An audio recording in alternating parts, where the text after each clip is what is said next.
Good morning, church. Seems like it's not even time to start. I looked out there and hardly didn't see anybody. Wanted to make sure. I was looking at the clock right. So anyway, it's time to begin our Bible class hour. We'll have the announcements before the worship service, so let us go to the Lord in prayer as we get ready to go to Bible class. Our Father in heaven, we come before Thee today, Father, asking You to be with us during this Bible study hour. Be with the teachers for the things that they've prepared. That, Father, that we can all be better understanding of Your word when we leave here today. We thank You so much for our teachers. We thank You so much for this congregation. May we do all things according to Thy will and pleasing to Your sight. These things we ask You in Jesus' name. Amen. Go to class.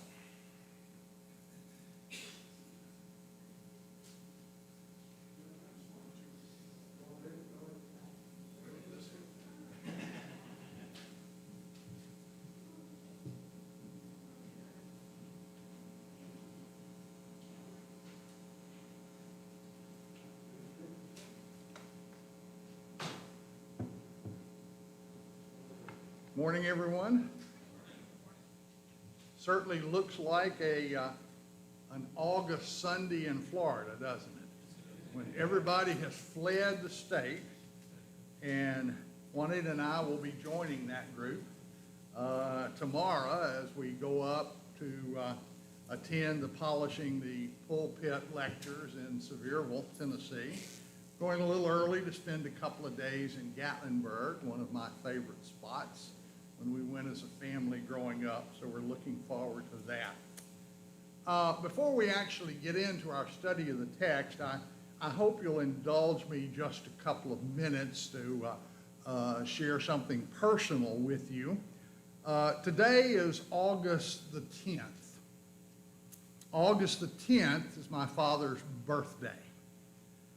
He was born in 1893, and he was in his 52nd year when I was born. And there were many, I understand, that told him, "You'll never live to raise that boy." But he did for that. Now, my father, for most of his life, was like Roger Abrams' father. He was a grocer. And I'll tell you, there's no better thing to have your father be than a grocer.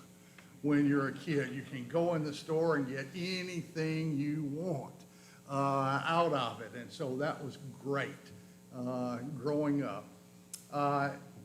This year, 1975, will mark the 50th year in October that he's died. And there's hardly a day that goes by that I don't think about him and appreciate him for not only helping to give me life, but to also show me how to live life as I should.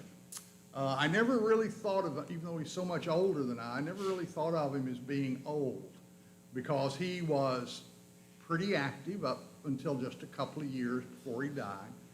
And he always had better distance vision than I am. I've always had terrible distance vision. So it never really crossed my mind that he was old. When he died, he was 82, and I was 29. And it seemed like such a long, long time before I would come anywhere near being 82. Well, it's now only 3 years away. And he still doesn't seem old, and 82 doesn't seem old either anymore. You might ask, what has this got to do with Deuteronomy? Well, remember back in chapter 5, Moses reminded the Israelites, honor your father and your mother. And I certainly want to honor my dad on his birthday, although in reality, I feel like I'm the one that has been honored by being his son. Let's turn now to Deuteronomy chapter 17. Last week, we finished chapter 16, and we were talking about the situation about when they got into the land of Canaan, that they were to appoint judges. And the judges were to be there and to take care of things that were there, and that they were going to be able to do, that they had to do that with righteous judgment. We remember, too, that the nation of Israel was what we call a theocracy. That means it was a government that was both religious and civil in nature. So that what happened was that the law of Moses contained religious laws, but that also contained civil laws.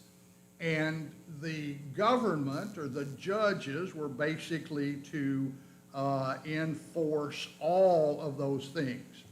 Chapter 16 ended with the talk about the judges enforcing the ban against idolatry. That the Israelites, once they got into Canaan, they were not to erect the sacred poles like the Canaanites did, or use any of the type of things in worship to God that the Canaanites used in their worship of their gods. God did not want his worship polluted by the use of practices and items that he had not authorized. He didn't want that in the time when Israel was worshiping him, and I feel he doesn't want that again today. He only wants in his worship what he has authorized to be there.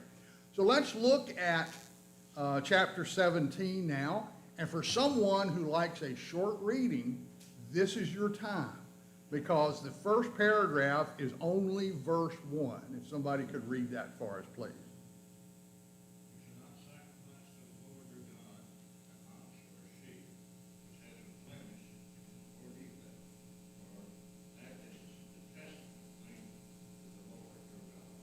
Okay, and this is within the context of the judges that were going to be set up in Israel, and how they were to enforce God's law. And one of those laws that he now mentions has to do with the sacrifice. Could a blemished, defective animal be offered as a sacrifice? No, it could not be. Why?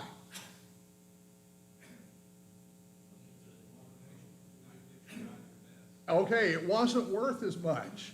It's like if you go to the store and you buy something that's dented or scratched, do you usually pay more or less than the regular price? You pay less because it's not worth as much. And so what we had here is the blemish on an animal would reduce the monetary value of the animal, thus reducing the cost to the offerer of the sacrifice. It was an abomination to the Lord. It was an abomination because it showed God that the offerer loved money more than he loved the Lord. And that's the reason why that was forbidden. Pretty simple, straightforward. It gets a little yes. Do you have a question? Oh, okay. I see a hand go up, and I just stretching your arm. Okay. Good thing you're not at an auction. You just bought it. So mad. Okay, let's go on now to the next paragraph, which is verses 2 through 7. If someone can read those for us, please.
Okay, here we have the situation that Moses is outlining for the people about how judges would deal with idolaters within Israel. And so Moses is going to outline some of the rules that they will need to follow. First of all, that happens is that the judges, the legal authorities, would hear or learn that someone, whether it's a man or a woman, has been accused of practicing evil. Specifically, it's mentioned of transgressing the covenant that they had entered into with God, and they would have transgressed it by worshiping other gods. And you notice specifically, Moses called out heavenly bodies, which God has forbidden in his law. Were there ancient peoples that worshiped the sun? Were there ancient peoples that worshiped the moon and the stars? Absolutely. But were God's people to worship these things? No, not at all. So here we have the situation that someone is reported to be practicing idolatry, either of other gods or worshiping of the heavenly bodies. That's number one things that happen. There's the report of this crime or this evil taking place.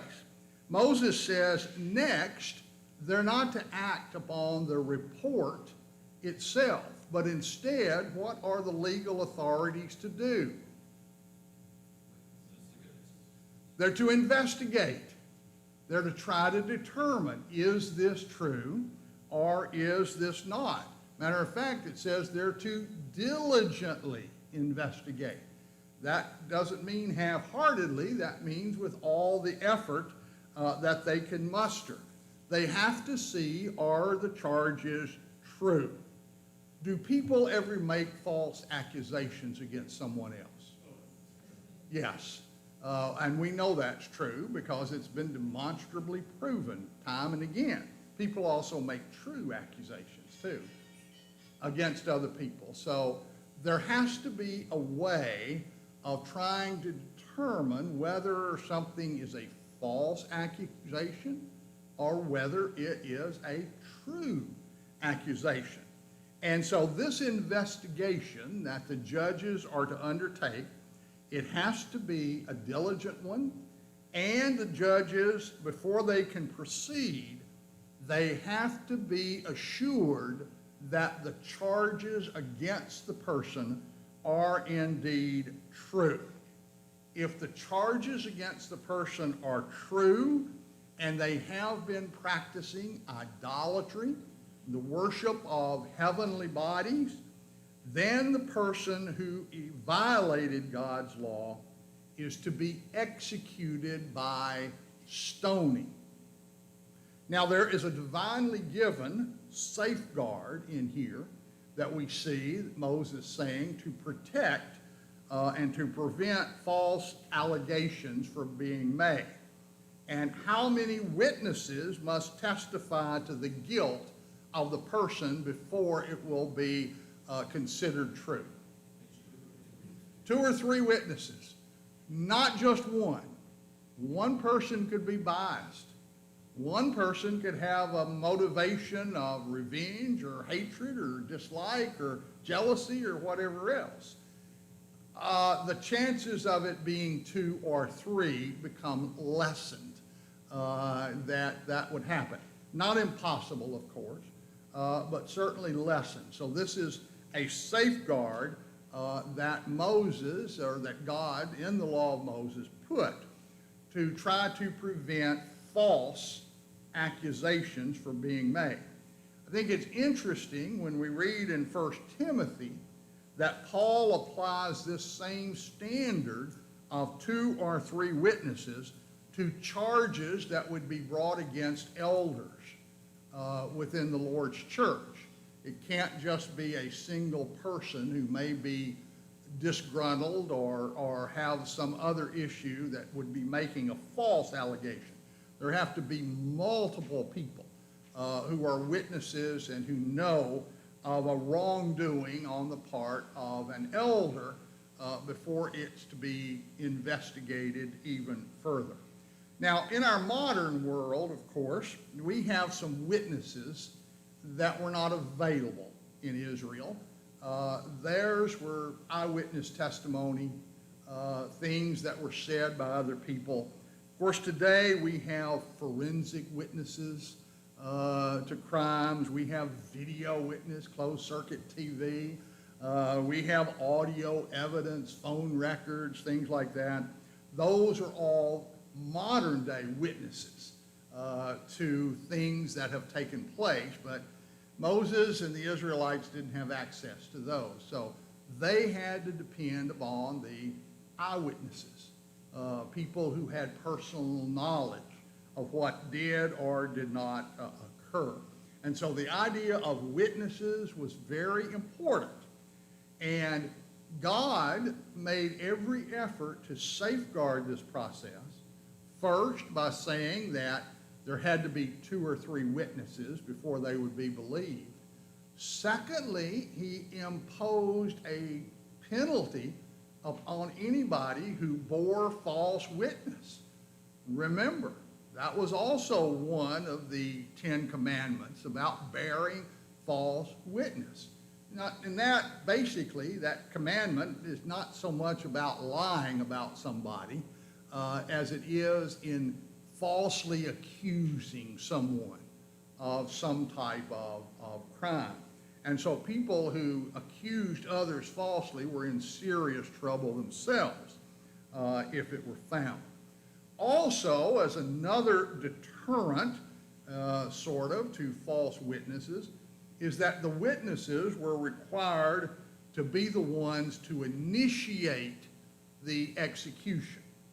They were the ones who would cast the stones first. And then after they had done so, then all the other people should join in. Now, the executions in ancient Israel were far removed from the executions that take place in our society. According to the law of Moses, the executions were to be public events. They were to be events in which the whole community became involved. And the whole community was supposed to show their support for the decision of the judges. Remember, one of the things that God wanted in Israel was very much a sense of cohesiveness. How many tribes were they? 12. If you've got 12 different tribes trying to live together in one nation, is there any chance there could be some disunity involved? Absolutely, and we know for sure there was. The kingdom would divide along tribal lines later on. So God was trying to counteract that.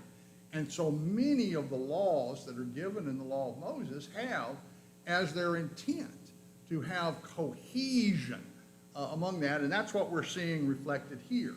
The whole community joins and supports their judges who have made this decision that would be made properly based upon the rules that God had laid down. Moses concludes this paragraph by stating that such an execution would purge evil from the land. And I think that purging evil from the land has a 2 parts to it. Number one, it would do so by removing the guilty party from the land and the influence that that guilty party had. And I think, secondly, it would purge evil from the land through the deterrent effect that the execution would have on others. Many in our society poo-poo the deterrent effect of executions, but God thought it was pretty important here in the time of Israel for helping to keep other people from doing the same thing. It's interesting in 1 Corinthians chapter 5, we see that Paul instructs the church there to remove a sexually immoral person from their midst. And he quotes this last sentence, "So you shall purge the evil from your midst, He quotes that sentence again as the reason for doing so within the church. Questions or comments on this paragraph? Well, when you read this, you kind of wonder, we should have left this alone, in this world today, because the things that people are worshiping today, instead of God, Right. put ahead of it. I mean, if you had punishment like this, Mhm. that was, legal, I think the world would be a whole lot better place. Well, yeah, you have to remember God changed things when Jesus died on the cross. And that Old Testament system, which was the theocracy system of law and religion both being enforced by the civil authorities and the judicial authorities, he's changed that under Christianity. Basically, we have now a separation of the religious and the legal. Remember what Jesus said, render unto Caesar things that are Caesar, render unto God the things that are God. So the church really is not a theocracy, and the church can enforce it. It was good for Israel. It was good in that situation, but God saw that he wanted things differently. I think under the New Testament system, God wants an honest free will choice to be made, and not one that is clouded by, well, if I don't do this, the law is going to come for me, and all. I'm just guessing here, but I think it's to, under our system, a little bit more, putting the spiritual burden upon people to do what is right. But I know there's certainly a temptation to think, boy, it would be nice if we could just force people to do what they should.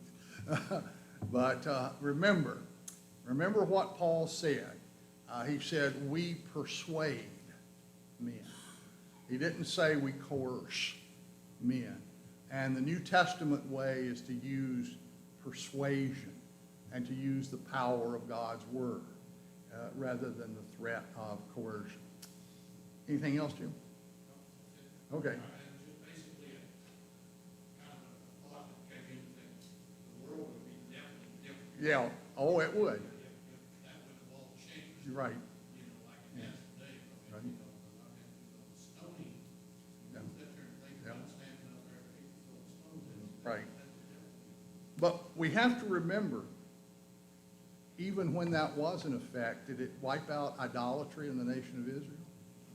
No, it didn't. So it wasn't effective even then, because in order to be effective, people had to buy into it and do it.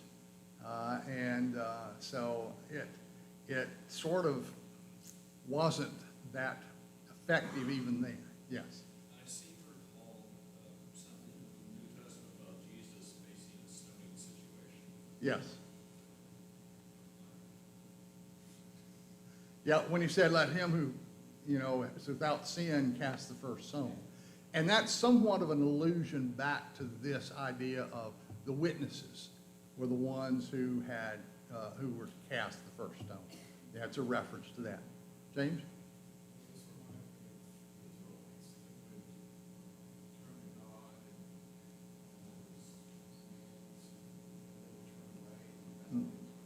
Yeah. There were a bunch of flip-floppers then, weren't there? They sure were. Okay, let's go on to the next paragraph, which is verses 8 through 13. If we can have someone read that, please. Any case arises requiring decision between one kind of homicide and another, one kind of legal right or one kind of assault and another. Any case within your towns that is too difficult for you, then you shall arise and go up to the place the Lord your God will choose. You shall come to the Levitical priest and to the judge who is in office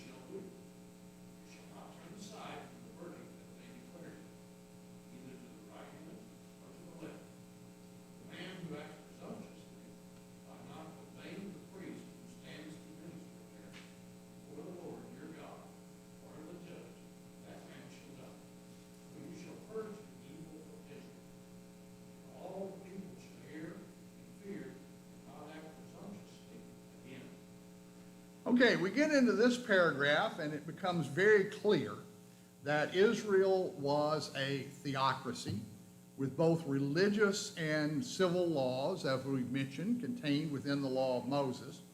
The previous paragraph has instructed the civil authorities, the judges, to punish idolatry. Now, was idolatry a civil or a religious offense? Religious offense. But the civil authorities, the judges, were instructed to punish it. We see in this paragraph that the religious leaders are instructed on how to settle civic or civil matters, so that it went both ways. They each were involved in all of the enforcement of the law, not just the part that pertained to them. Now, the system that Moses is outlining here in this paragraph is a continuation of the system that he mentioned earlier in Deuteronomy chapter 1 and verse 17, where he gave instructions to those who had been appointed as judges in Israel. And here was his instructions from chapter 1. He said, "You shall not be partial in judgment." Good practice for a judge. He said, "You shall hear the small and the great alike." Yes, very good. "You shall not be intimidated by anyone." Good conduct for a judge. "For the judgment is God's." And this is the part that he's going to address now. "And the case that is too hard for you, you shall bring it to me, and I will hear it." So, who was the appeals court or the Supreme Court in ancient Israel before they crossed into Canaan? And God's representative was Moses. So Moses is saying, if it's a case that's too hard for you, if it's not clear cut, if you have problems with it, then you're to appeal it or bounce it up to me. And Moses would serve as the Supreme Court, if I can use that term, because that's a concept we're familiar with, the final court of final resolution. In our land, Moses was to be that. But now remember, when we get here in Deuteronomy, Moses is giving his final address to these people. Moses is going to die within a matter of weeks from when he's speaking these words. The Israelites then are going to enter into the land of Canaan without him. So, it's very obvious. The judicial system must be modified to reflect the changes that are taking place. Once they cross that river, there is no Moses to bring these legal questions to that can't be handled by the first level types of judges. There will still be a need for a Supreme Court or a final decision in judicial matters.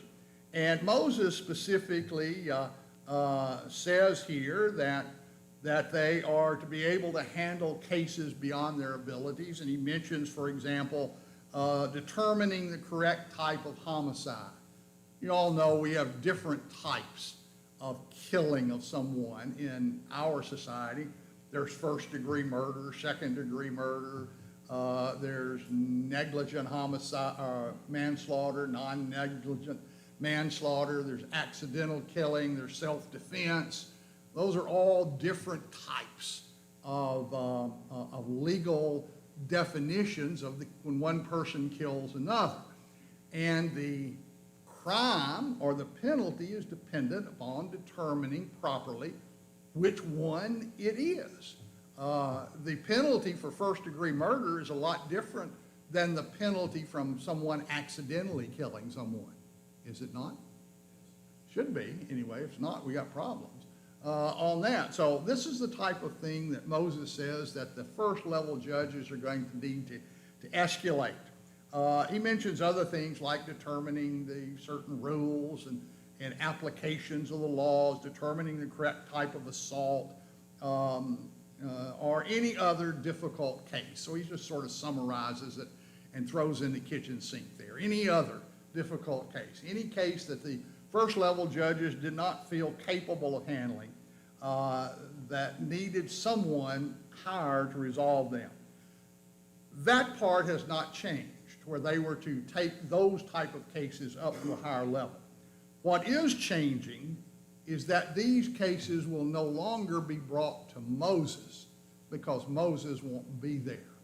And they need to be brought to someone else in his place. And once they're settled in Canaan, Moses says that these difficult cases will be brought to the central worship location. What was it that was there in the central worship location? The tabernacle, which was contained in the Ark of the Covenant. The tabernacle that was the central worship location. There it says they were to bring those cases and present them to Levitical priests and judges who would hear and decide the matter. Now, this Levitical priest, we know what they are, the priests who serve there. Do we know what the Levites are? Those were members of the tribe of Levi, but were not priests, since they were not of the lineage of Aaron, but they also had duties in connection with the tabernacle, and they would become the ones. They specifically mentioned a judge that would be among that group.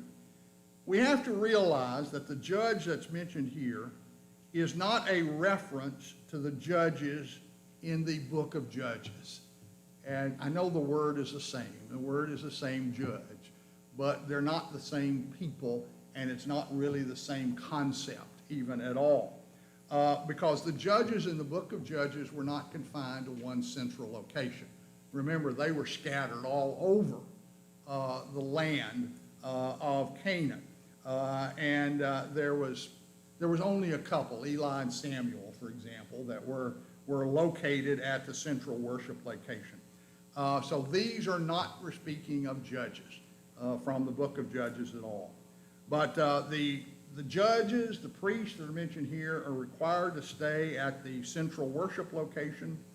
And the judge that's mentioned here again, as we mentioned, was probably a Levite or a priest, since that's who he was really talking about, that was appointed to serve in this role. Now, is the decision of the Supreme Court final? Yes, unless they hear it again later and reverse it. But let's say we cut it off. It's final.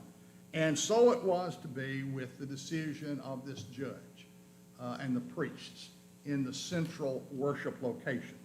Their decision was final. It was to be accepted. It was to be carried out without any deviation.